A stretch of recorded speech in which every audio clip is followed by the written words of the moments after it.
needing urgency or interest to activate. Your brain is looking for a spike in dopamine to kind of kickstart it.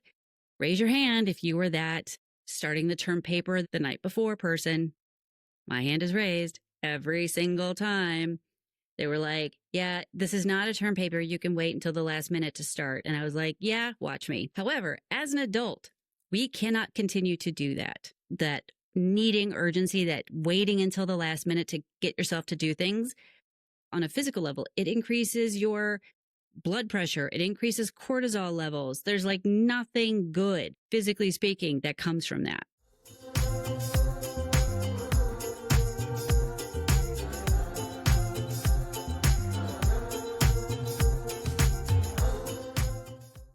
Hey, I am Jorie Houlihan, your guide for the dopamine deprived, and this is ADHD and the podcast for women who were diagnosed late and are ready to stop blaming themselves and start figuring out how their brains work.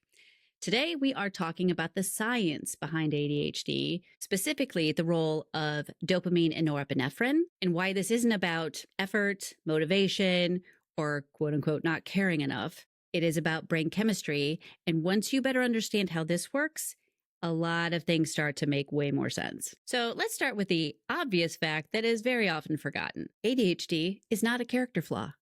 Seriously, it's not a character flaw. It's not laziness. It's not entitlement.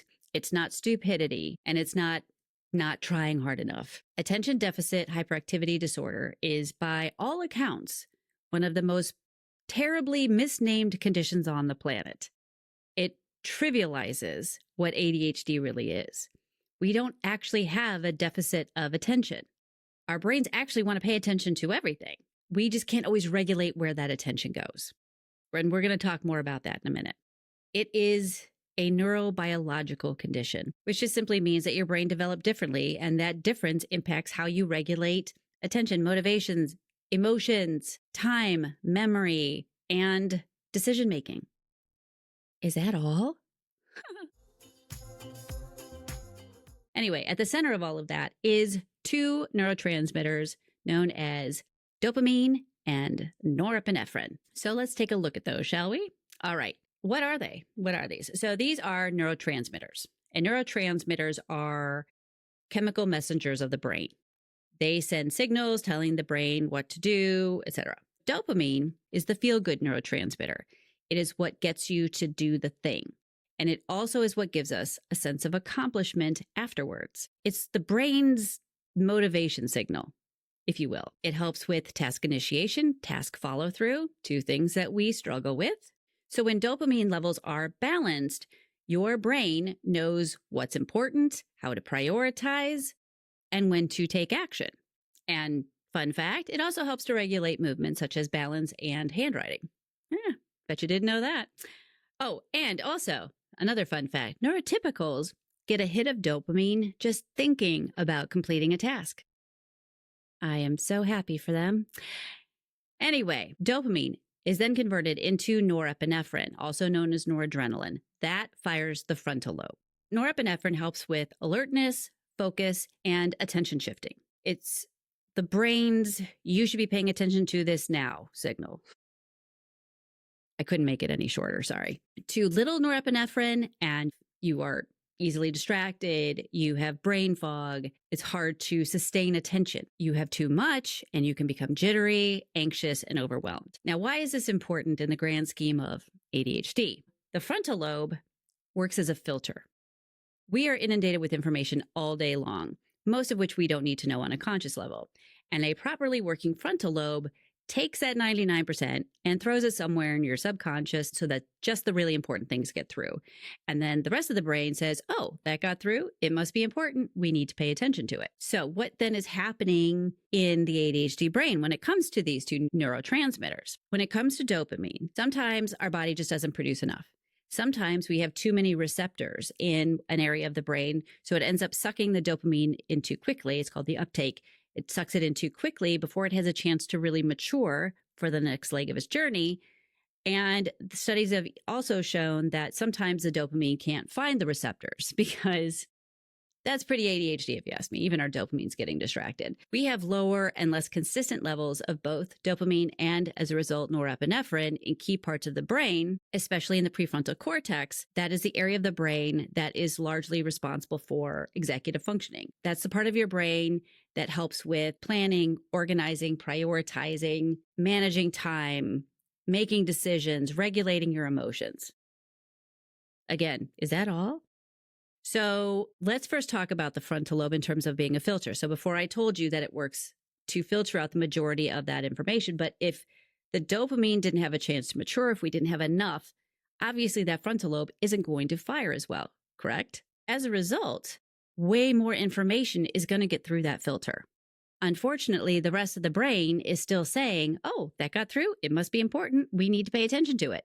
So this is in part one of the reasons we are so easily distracted, because we have all this data coming through and our brain is trying to pay attention to all of it. Let me give you a practical demonstration of how that could show up, especially when I was in high school. I don't know if I just didn't notice it before then or what, but anyway, in high school, anytime I had to take a test, especially if it was a test I was nervous about, my brain could not filter out the ticking of the clock. I mean, it was like, how does no one else hear this? But it was really distracting to me. And I would even try to move across the class, hoping it would help me not hear it as easily. But my brain really struggled to tune that out. Do you think that impacted how well I tested? You betcha it did. And I spent most of my life just thinking I was stupid. I was the only one of my friends not in the National Honor Society, which didn't help anything, but I digress. Turns out I'm not stupid. My brain just couldn't filter out that information, which of course impacted how well I tested.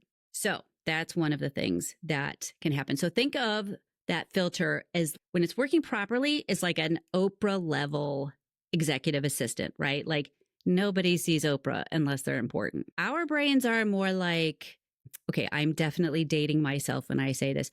If you've ever watched the Carol Burnett show, which by the way, if you haven't, you should, because it's hilarious. But anyway, she has a character called Mrs. Wiggins, and she is the secretary to Mr. Tudball, and she is the world's worst secretary. She's always painting her nails and chomping her gum and walks really slow. Everybody and their mother could get in to see Mr. Tudball because she couldn't do anything to stop them. That's our executive assistant, if we even have one. So just so you can kind of have a visual on how that one works. All right, so how can these lower levels show up in other ways? Obviously, struggling with task initiation. The low dopamine means that we don't have the motivation signal to get started. Trouble staying focused because the low levels of norepinephrine can't help you filter out the distractions. Inconsistent follow through because the dopamine runs out. Needing urgency or interest to activate. Your brain is looking for a spike in dopamine to kind of kickstart it. Raise your hand if you were that starting the term paper the night before person. My hand is raised every single time. They were like, yeah, this is not a term paper. You can wait until the last minute to start. And I was like, yeah, watch me. And it didn't help that I always did pretty well on them because it didn't motivate me to not do that again. However, as an adult, we cannot continue to do that. That needing urgency, that waiting until the last minute to get yourself to do things, because on a physical level, it increases your blood pressure. It increases cortisol levels. There's like nothing good, physically speaking, that comes from that. Learning how to not do that, though, it's tough. I'm not going to lie. I still struggle with it sometimes, but I also have seen the benefit of starting things earlier. So I'm getting a little more motivated to do that. We will get into all of this in more depth in future episodes. However, that is one of the areas where it will show up. And also emotionally overreacting to things. Your executive control is impacted when dopamine is low and the brain is overstimulated. So we will sometimes overreact to a small thing, right? On the flip side, and this is where we are very often walking contradictions. At the same time, in emergencies, our emotional capabilities are like, okay, I'm handling this, you're handling that, you're doing this, we've got this, and you just handle it. And that is in part because Emergencies kick in adrenaline. Adrenaline's like a shot of Adderall, and that is what gets your brain to go, okay, everything becomes crystal clear in what needs to get done. So it's interesting, is it not? I think it is. Okay, so it is not that you are lazy. You are just underpowered in your brain. You don't have the brain fuel that you need when it comes to the neurotransmitters. So I want you to hear this loud and clear. If your brain doesn't naturally release dopamine in response to boring, repetitive, or low interest tasks, of course it's hard to get started doing them. For people saying, but I don't always have interest in things and I can do it, you are starting at a higher dopamine baseline than we are. That makes a huge difference. This is why advice like, just do it, just focus, just try harder, or just make a list and stick with it. You're assuming that I remember where my list is. First of all, it can be so frustrating. So stop telling people that if you're the person telling people that. It is not that we don't know what to do. It is about how your brain activates. If you don't have those chemical messengers there to send the signals, how are you going to start? It's much more difficult. What can we do to help with this besides medication? While medication can absolutely help in increasing dopamine and norepinephrine levels, and for many people, including me, can be a huge help. It is not the only tool, and it shouldn't be your only tool. Because the truth is pills don't teach skills. Now, for some of us, like me, I needed the pills to learn the skills, but that's another episode. You want to have as many tools in your toolbox as possible. So there are things that you can do to build into your day to help your brain work with the brain chemistry that it's got, not the one you wish you had. All right. So tools that can support dopamine, interest-based activities. There are 4 things that will get us moving. Interest, novelty, challenge, urgency. And I have a 5th one, which is external accountability. Interest-based activation. Choosing tasks that are naturally interesting or tie boring tasks to something you find interesting or that you love to do is going to help you do the thing. For example, let's use laundry. Laundry is my nemesis. I don't know if I've mentioned that before. Laundry is my nemesis. I hate laundry. Anyway, but one of the things that helps me do it is to listen to music that I find motivating and moving, and I can dance to it, whatever, while I'm folding laundry. It just makes it a lot more fun, a lot more interesting, and I'm definitely going to be more inclined to do it because I have tied it to a task or to an activity that I enjoy. Some of you may fold laundry while watching your favorite TV show or listening to a podcast, for example. Another thing is immediate feedback and small rewards. So when you can break tasks down into smaller chunks, every time you complete one of those little chunks, you're giving yourself a little dopamine, right? You're checking off the box. Because think about it. When you do make a to-do list and you do know where it is and think to look at it, a lot of us will go back and add things that weren't on the list originally, but that we did because it gives us dopamine. That's one of the reasons we do that. Let's go back to laundry. Some days when I am so overwhelmed because that mound of laundry that is just taunting me every time I walk by it is just getting bigger, I go, okay, I have to do something. And so what I'll do is I'll say, all right, I'm just going to hang or fold 3 items. I'll just do that to start. And I'll do that. And then I'll go, okay, that wasn't so bad. All right, let me do 3 more. Okay, 3 more. All right, 3 more after that. Next thing you know, it's usually done. What you're looking to do is start the momentum.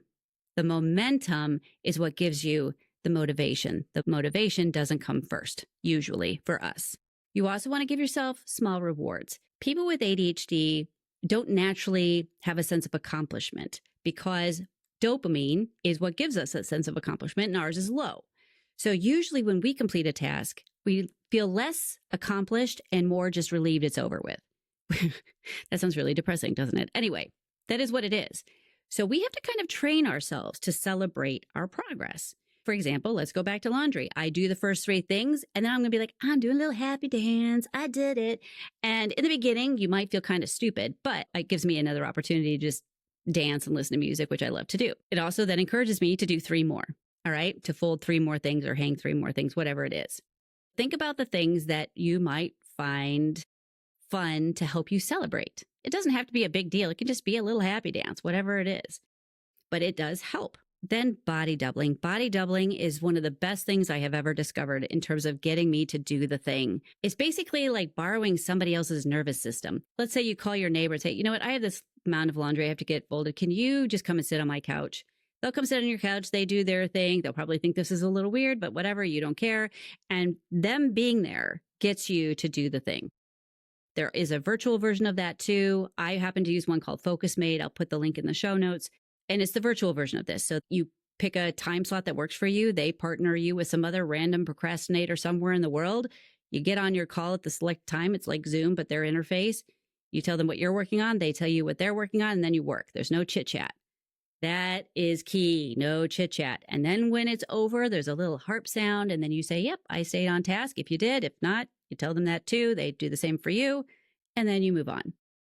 It is so helpful. It's weird, but it's so helpful. It increases your dopamine, and it also gives you that external accountability. Some tools that can help with the norepinephrine. You want external cues, timers, visuals, alarms, routines, things that reduce the cognitive load of remembering. We want to reduce the mental load any time we can.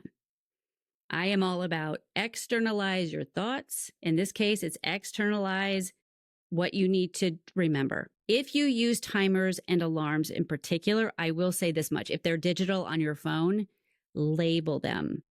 Because I have had times where I just have alarms and timers going off and I'm like, I don't even remember what these are for. What am I supposed to be doing with this? And then I would get overwhelmed by it.